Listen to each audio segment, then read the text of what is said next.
Wala sakto dito. Yan, yung isa, yung bushing na isa, yun, may bushing pa isa.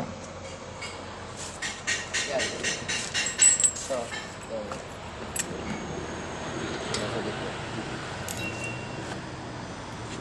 Sira yung ano natin. Iniitin ko sa ano para pumalas din sa ano.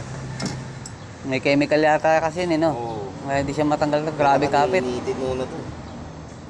Pag ininit mo yun, sa nagbibigay. Ang ganda yung dito. Grabe pala pagkagawa ng stock niya, no?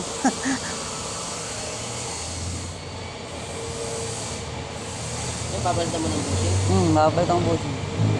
Ano na eh, sumasayaw na eh.